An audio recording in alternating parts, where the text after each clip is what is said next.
this. Now, most of us would like to be healthier, lose a few pounds, tone up. It's like the story of my life, that is. But thinking about it and actually getting started are different things entirely, aren't they? The key, finding the activity and the approach that works for you. And it can be different for everyone. It probably is.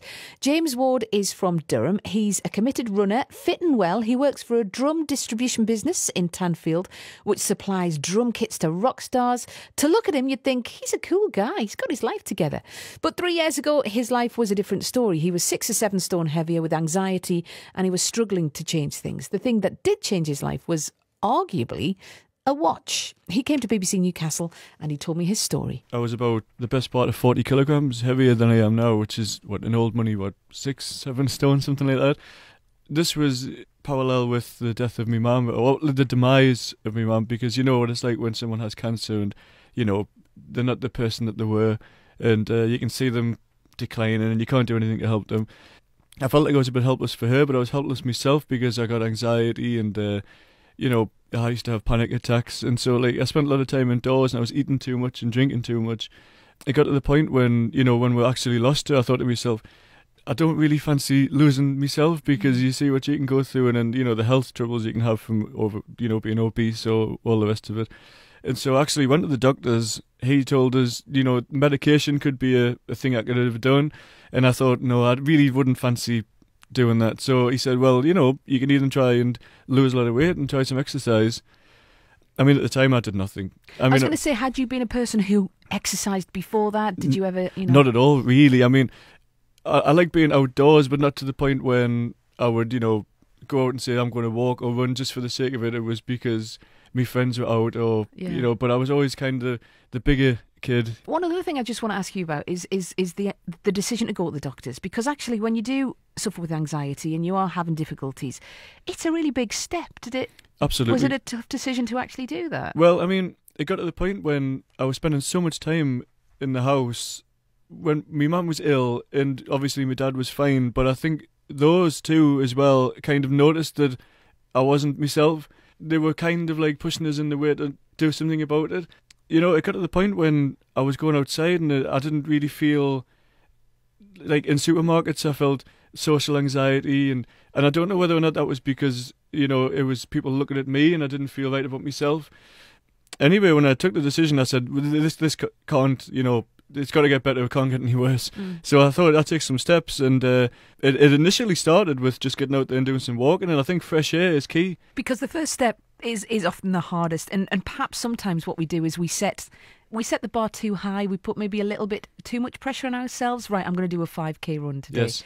That's clearly not what you did. Like you say, you just got outside and it started with a walk. Yes.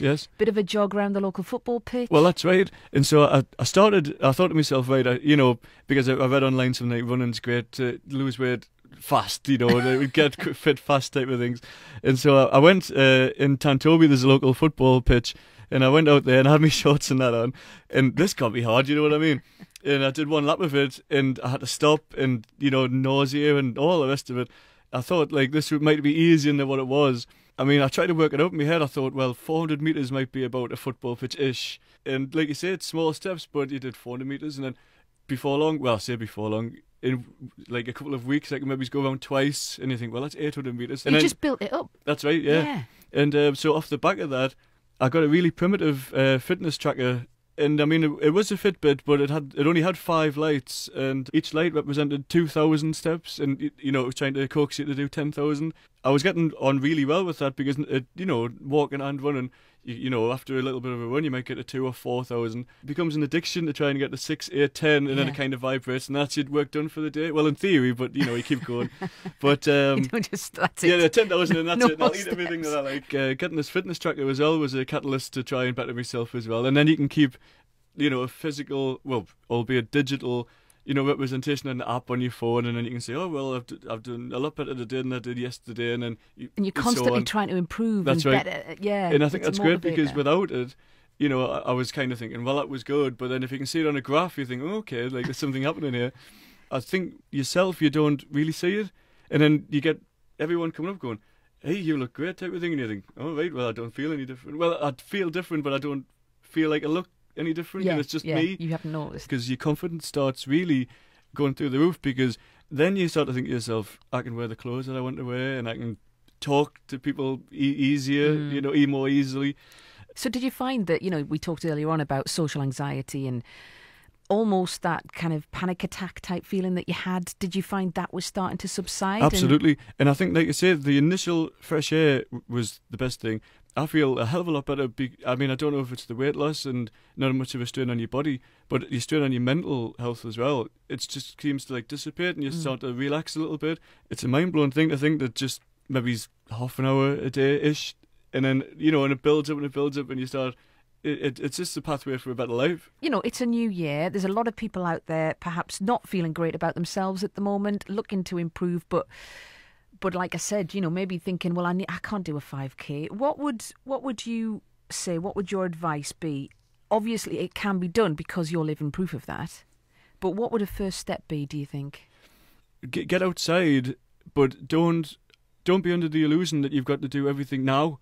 If you do a little bit every day, it's unbelievable the results that you can make for yourself. But having one or two people that can maybe run with you or just give you that little bit of motivation or confidence at the end to say, do you know what, you've done really well there. And you think, and not only do you get the rush after the end of it when you get, do you know what it is? I've made that person feel proud about me, so I want to have that kind of feeling again. And, like I mentioned, the obsession, it becomes an obsession where you want to better yourself. And that's James Ward from Durham, whose life was changed when he decided to get fit with the help, really, of a fitness tracker watch. If you were looking for a little bit of motivation, maybe Monday motivation, as we say sometimes, or a little bit of inspiration, then there you go. Hopefully James has provided just that. BBC Newcastle, Radio for the North East, Prince on the way. But right now, this is Simon and Garfunkel and Mrs. Robinson.